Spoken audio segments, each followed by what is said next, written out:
Boa noite a todos os irmãos.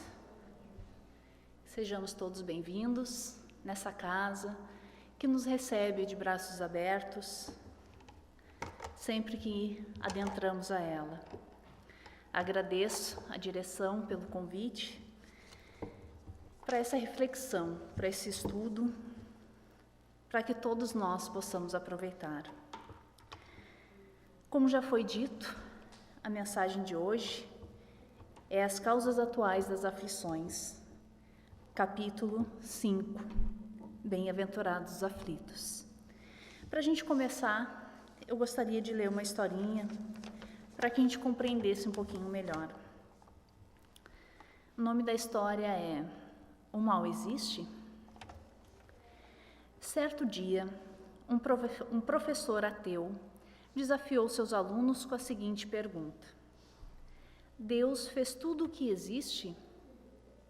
Um estudante respondeu corajosamente: Sim, fez. Deus fez tudo mesmo? Insistiu o professor. Sim, professor, respondeu o jovem. O professor replicou: Se Deus fez todas as coisas, então Deus fez o mal, pois o mal existe. E considerando que nossas ações são reflexo de nós mesmos e somos a imagem e semelhança de Deus, então Deus é o mal. O estudante calou-se diante de tal afirmativa e o professor ficou feliz por haver provado mais uma vez que a fé era um mito. Outro estudante levantou sua mão e disse: Posso lhe fazer uma pergunta, professor? Sem dúvida, respondeu-lhe o professor. O jovem ficou de pé e perguntou: Professor, o frio existe? Mas que pergunta é essa? Claro que existe. Você por acaso nunca sentiu frio? O rapaz respondeu: Na verdade, professor, o frio não existe. Eu não sou especialista no assunto, mas segundo as leis da física, o que consideramos frio é, na realidade, ausência de calor. Todo corpo ou objeto pode ser estudado quando tem ou transmite energia, mas é o calor e não o frio que faz com que tal corpo tenha ou transmita energia. O zero absoluto é a ausência total e absoluta de calor. Todos os corpos ficam inertes, incapazes de reagir, mas o frio não existe. Criamos esse termo para descrever como nos sentimos quando nos falta o calor. E a escuridão existe? Continuou o estudante. O professor respondeu: Mas é claro que sim.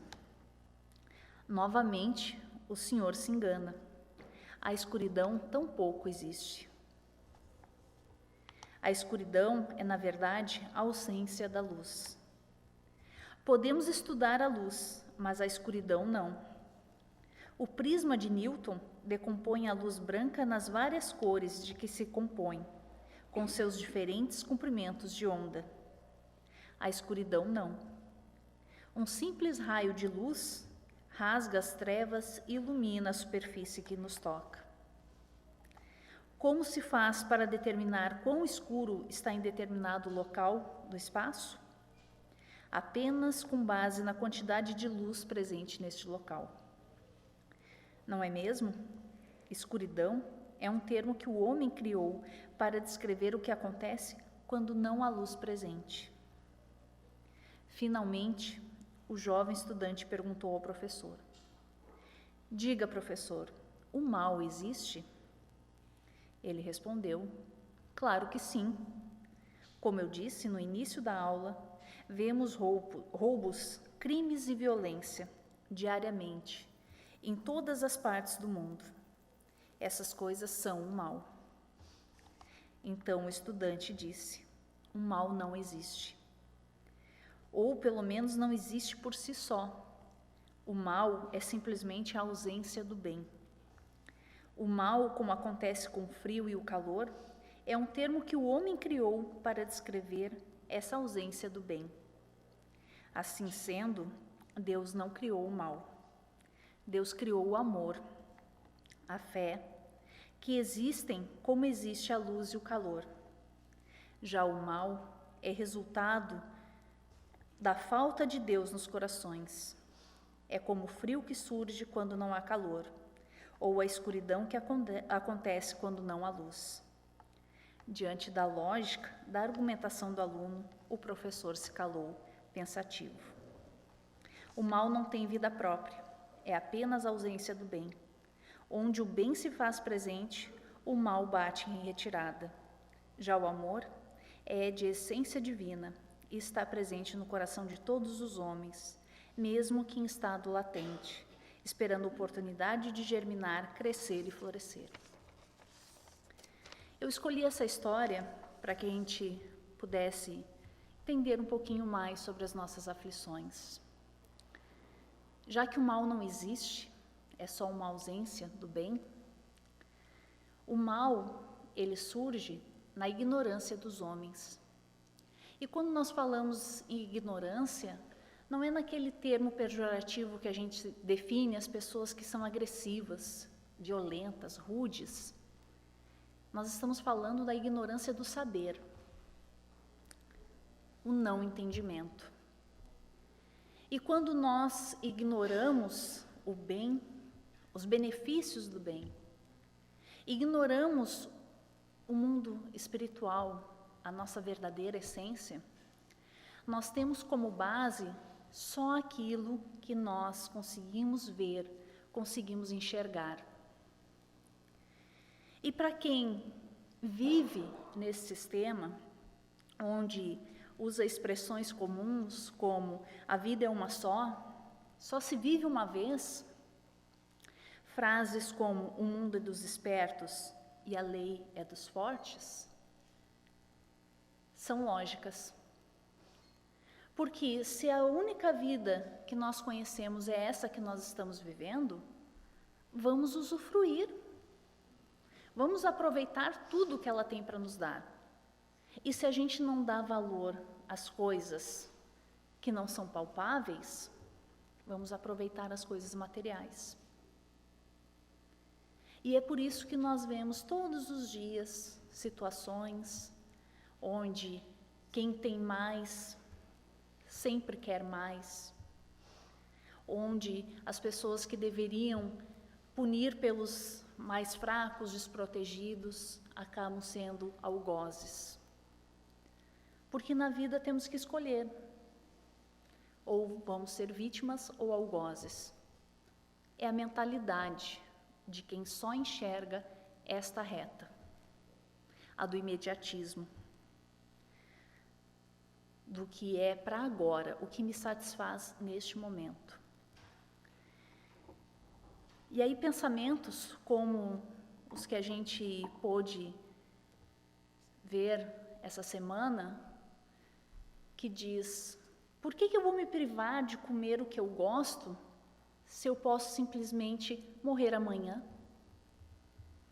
Um avião pode cair, como nós vimos acontecer com uma celebridade, e que vários comentários acabaram saindo em relação a isso, onde a pessoa se sacrificou tanto para emagrecer e morreu.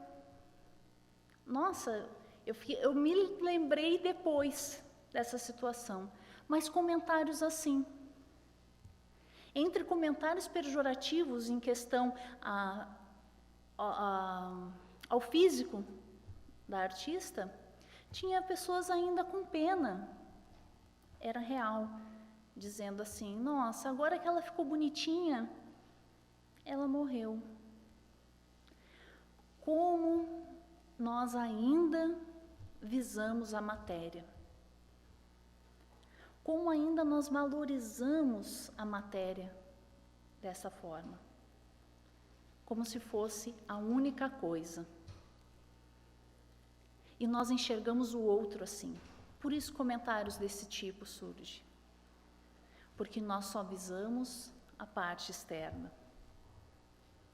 Dificilmente a gente se refere a outra pessoa pelo caráter, pela simpatia.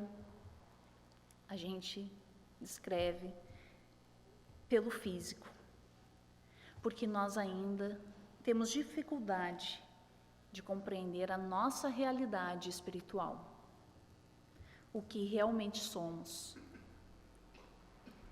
Nós não somos essa matéria que nós estamos vestindo. Nós usamos a matéria para viver neste mundo, mas nós somos seres espirituais. Nós somos essência. E acabamos por distorcer esse entendimento, quando nós não nos damos conta do nosso real valor. A matéria, ela é só um veículo que usamos para evoluir, para nos dar conta de que tudo o que nos acontece é responsabilidade nossa. Nós sentimos nesta matéria. Divaldo, numa exposição, acredito que seja um pouco antiga, que eu estava assistindo, ele mencionou que o Espiritismo não cura o corpo. O Espiritismo auxilia a curar a alma, e a alma curada auxilia o corpo. Nós confundimos. Muitas vezes quando nós entendemos sobre a espiritualidade, nós acabamos distorcendo um pouquinho, porque para nós ainda é difícil. E nós estamos aqui para aprender, e estamos tentando há muito tempo. Viemos de uma época mais primitiva, que nós precisávamos conhecer um pouco mais sobre a nossa questão, a nossa posição espiritual, e fomos apresentados a Deus há muito tempo atrás, através de Moisés. E Moisés nos apresentou um Deus punitivo, necessário para uma época, para conter os nossos impulsos, para nos conter os nossos prazeres materiais. Como um pai que educa de uma maneira rigorosa um filho. Não pode, não pode. Vai ficar de castigo. Foi assim que nós conhecemos Deus. Foi assim que Ele foi nos apresentado. Quando já conseguimos trabalhar um pouco dentro deste conceito, veio Jesus nos ensinar um pouco mais sobre este nosso Pai. E aí Ele nos ensinou sobre o amor. Ele nos ensinou que essa punição, que nós acreditávamos ser uma punição, era unicamente amor. Ele nos mostrou que além das coisas ruins que temos nas nossas vidas, tínhamos muitas boas. E que tudo isso era graças a Deus. Nos apresentou formas diferentes de enxergarmos esta vida que vivemos e com a presença de Deus. E agora nós podemos falar sobre o Espiritismo, que nos ensinou a razão de tudo isso. Nos ensinou que, na verdade, o tempo todo nós éramos nossos próprios algozes. Que tudo o que acontecia conosco ou para nós não era Deus, não era aquela punição de Deus. Éramos nós mesmos. Nos ensinou que para toda causa para todo efeito tem uma causa. Nos ensinou a lei de ação e reação, nos mostrando que essa energia que nós transmitimos, seja boa ou má, é nossa, primeiramente é nossa. É como quando nós assistimos a previsão do tempo e diz, previsão de chuva, Porto Alegre e região metropolitana. Aí a gente vê anunciando aquela chuva, aquele temporal em Porto Alegre. Quando chega aqui, está calmo. O que isso quer dizer? O centro era lá. É as nossas energias. Se eu tenho energia negativa, ela começa em mim. E ela vai se dissipando a quem eu quero direcionar. Mas centralizar vai ser em mim primeiro. Vai ser em nós. Então, nós somos responsáveis por essa energia que nos chega. Se é uma energia ruim, começou em nós. Se é uma energia boa, também começou em nós. As dificuldades que são apresentadas para nós todos os dias, sejam elas quais forem, fomos nós. Fomos nós que trouxemos isso para nós. Pessoas que às vezes nos tiram do sério. Está na moda nós falarmos em pessoas tóxicas. Quem não é tóxico? Até quando nós perdemos a paciência com alguém, nós nos tornamos tóxicos. Todos somos. Mas nós reclamamos. Aquelas pessoinhas difíceis nas nossas vidas. Por que elas estão perto de nós? Porque nós precisamos. Porque nós trouxemos elas para nós. Através das nossas necessidades. Então, tudo que está ao nosso redor é para o nosso aprendizado, é para o nosso resgate. As doenças que nos causam tanto desconforto. O estresse. Como falamos do estresse? Não quero designar a causa para ninguém, mas muitas vezes é sobrecarga que nós mesmos causamos em nós. Seja o emocional, seja o nosso trabalho, nós centralizamos tudo em nós. E aí nós não aguentamos. É a nossa mente, é o nosso espírito. O cansaço físico é ruim, mas o cansaço emocional é muito pior. Todo mundo sabe disso. Todos já sentiram. Porque nós acabamos trazendo essas energias para nós mesmos. Ansiedade. Nós temos pressa. Nós queremos que as coisas sejam resolvidas ao nosso tempo. E nós queremos que as coisas aconteçam à nossa maneira. E nos perdemos nessas emoções. E quando não sabemos controlar as nossas próprias emoções, lá vem a depressão. Lembrando que isso não é regra, é só um exemplo. Cada um que vive situações como essa sabe, ou procurem saber a causa. Mas são as doenças da alma, que o fundo, a razão delas nos acometerem está em nós mesmos, para que nós possamos trabalhar as nossas dificuldades. As doenças físicas, aprender a lidar com as nossas próprias limitações. Se nós vivêssemos só uma vida, nós pensaríamos, por que logo eu?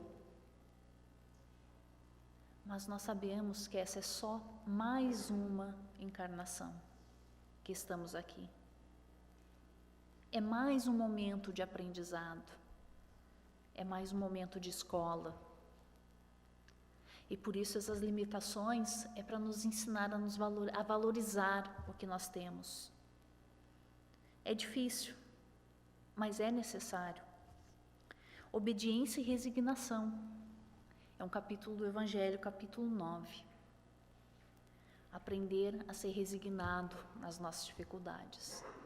Eu acredito que todos conheçam a prece da serenidade que diz: Deus, concede-me a serenidade para aceitar as coisas que eu não posso modificar. Coragem para modificar aquelas que eu posso e sabedoria para perceber a diferença. Depende de nós. Se é para nós, depende de nós. A nossa própria avaliação, a nossa procura do que precisamos realmente. Segundo Alírio Cerqueira Filho, no livro Psicoterapia à Luz do Evangelho de Jesus, diz que nós temos 3 formas para lidar com a dor. A primeira forma é o apego. Sim, nós nos apegamos à nossa dor. O ser humano tem a capacidade de se acostumar com qualquer coisa, inclusive com coisas ruins. E muitas vezes nós nos acostumamos com a dor. É até um motivo para que a gente fique no nosso lugarzinho, na nossa zona de conforto. Eu não vou em tal lugar, porque vai que eu sinta aquela minha dorzinha. Eu não senti, mas ela é um bom motivo para mim ficar quietinha no meu canto. Então nós usamos ela como bengala. Coitada de mim, não posso, queria, mas eu não posso. É a nossa desculpa perfeita. Tem gente que diz: eu tenho facilidade de me acostumar com a dor porque eu sou uma pessoa forte. Isso não é força, pelo contrário, é fraqueza. Porque tudo que é costume nos deixa estagnados no mesmo lugar. E nós fomos feitos para seguir, para evoluir. Este é o nosso propósito na vida. Então, nós temos que aprender a vencer a nós mesmos. Fácil falar, né? Ah, fácil, não é tu que está sentindo. Mas todos nós já passamos por dificuldades em que tivemos que escolher: vamos ficar sentadinho no nosso canto ou vamos nos esforçar, vamos vencer essa dificuldade? Todos nós já passamos, porque a dor é igual para todos. A segunda forma de lidar com a dor é a revolta. Quando nós nos revoltamos: por que eu? Por que comigo? Muitos deixam de acreditar em Deus, perdem a fé. Será que tinham realmente fé? Sim. Uma fé distorcida, talvez, onde a minha fé está focada na minha vontade. Eu tenho fé que as coisas vão acontecer. Só que a nossa fé deve ser focada em Deus. Eu tenho fé que Deus estará conosco. Eu tenho fé que tudo que acontecer conosco é para o nosso bem. É muito mais fácil nós culparmos.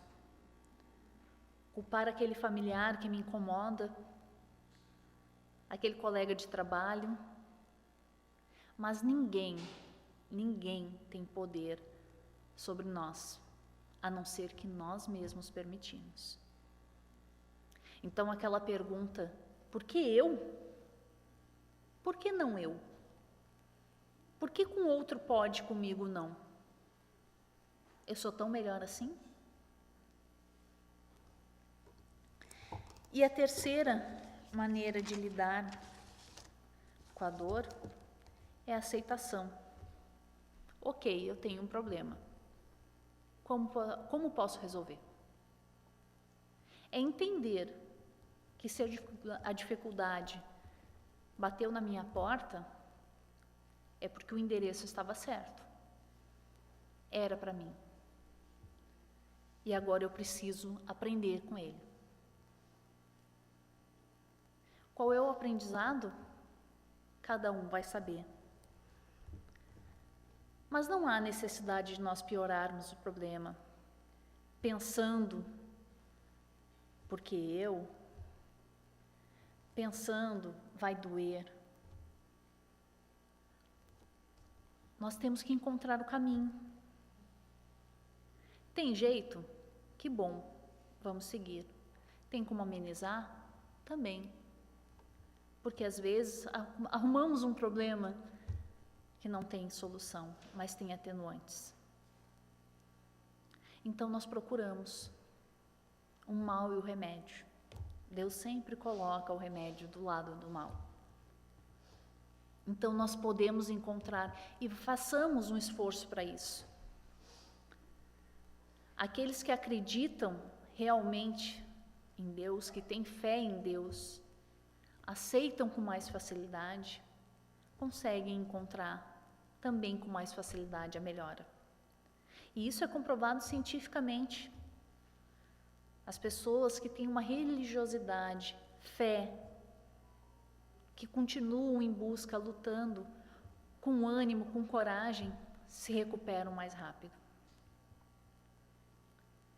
Mas a gente não precisa se sentir mal se em algum momento nós nos deixamos levar por aquela dor, por aquela dificuldade, ou que em algum momento nós nos revoltamos, seja com Deus ou com alguém. Deus não se importa. Não, Ele não vai ficar bravo conosco. Ele entende. Mas que nós possamos passar por essa fase, seja de negação, seja de revolta, mas para chegar nessa fase de aceitação. Ainda é difícil para nós receber tudo de uma maneira tranquila, mas que seja só uma passagem. É natural, ninguém fica feliz quando descobre que tem uma dificuldade física. A questão é que nós devemos procurar, é um esforço nosso. Não gosto de usar máscara. Quem já não ouviu isso? Não gosto, eu não uso porque não gosto. Alguém usa porque gosta? Alguém se sente confortável usando máscara? Eu não conheço. A gente usa por quê? Porque é uma necessidade. Porque precisamos no atual momento que vivemos. Tem pessoas que precisam usar óculos e não usam, porque não gostam de usar óculos. Prefere ficar sem enxergar? A matéria que nós falávamos, ela está para nos ajudar. E se nós conseguimos nos acostumar com a dor, por que não nos acostumarmos com as coisas que são para facilitar a nossa vida? Quando mencionei a questão lá da nossa irmãzinha que desencarnou, que focaram na questão do físico, me lembrei de uma situação onde eu vi um nutricionista falando, fizeram a pergunta para ele: eu consigo fazer uma dieta saudável sem gostar de salada? E ele respondeu: claro que pode fazer uma dieta saudável sem comer salada, sem gostar de salada, porque não precisa gostar, só tem que comer. É o esforço que nós temos que fazer para que a gente tenha a saúde. Depende de nós. Peço a Deus saúde e chove, não saio de guarda-chuva porque eu não gosto de guarda-chuva. Depende de nós, Deus vai nos ajudar, mas e a nossa busca? Também tem o capítulo do Evangelho, capítulo 25, buscai e achareis o que estamos buscando. Porque aquilo que nós buscarmos, nós vamos achar. E se nós não estamos nos cuidando, nós vamos achar a dificuldade física também. É necessário.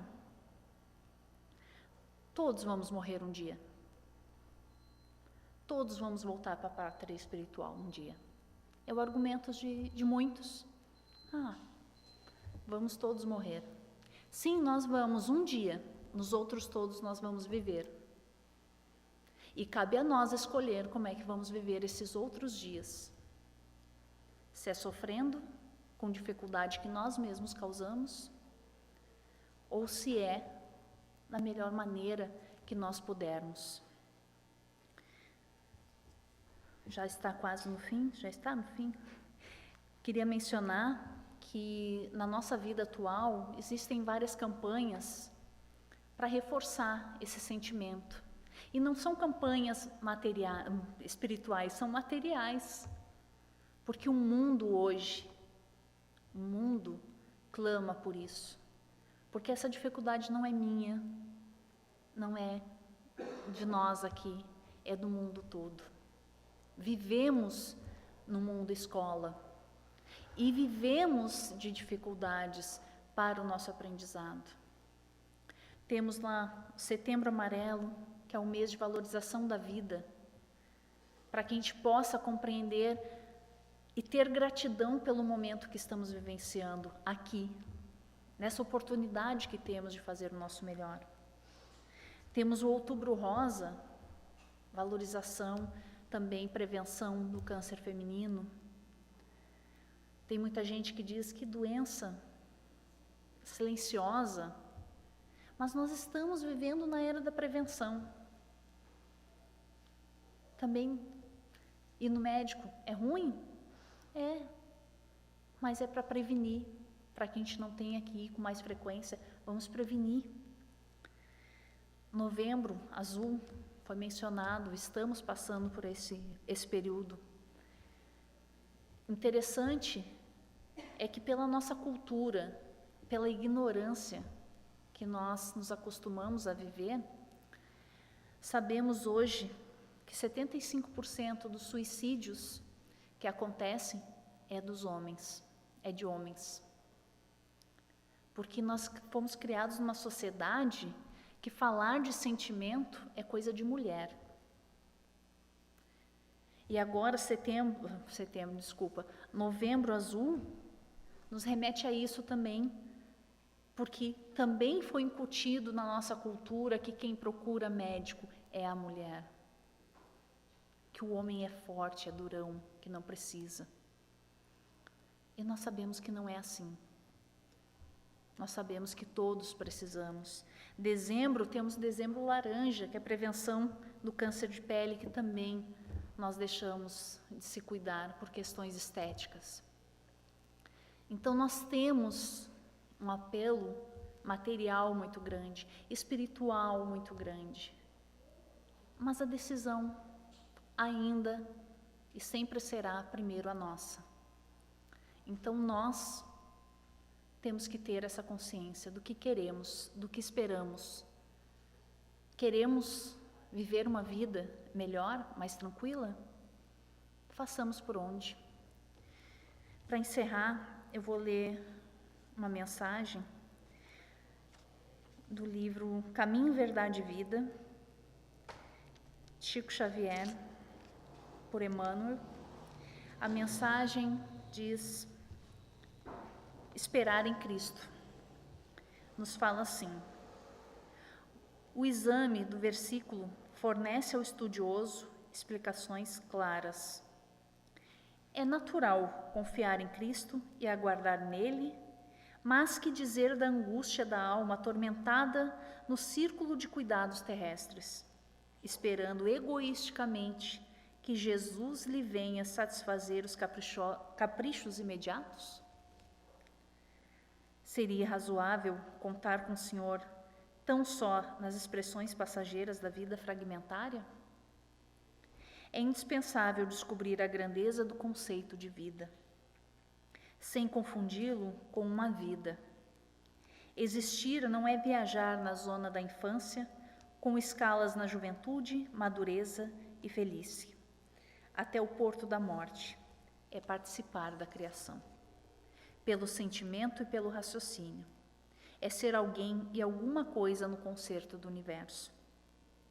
Na condição de encarnados, raros assuntos confundem tanto como os da morte, interpretada erroneamente como o fim daquilo que não pode desaparecer. É imprescindível, portanto, esperar em Cristo com a noção real da eternidade. A filosofia do imediatismo na terra transforma os homens em crianças. Não vos prendei à idade do corpo físico, às circunstâncias e condições transitórias. Indagai da própria consciência e permaneceis com Jesus. E aguardai o futuro, amando e realizando com o bem, convicto de que a esperança legítima não é repouso, e sim confiança no trabalho incessante. Nossa vida é espiritual e estamos passando temporariamente nessa vida material. Não estamos de férias. É trabalho, é estudo. Então sigamos com esse entendimento, fazendo a nossa parte. Deus está conosco. Agora que possamos nós estarmos com Ele. Muito obrigada, meus irmãos, que assim seja.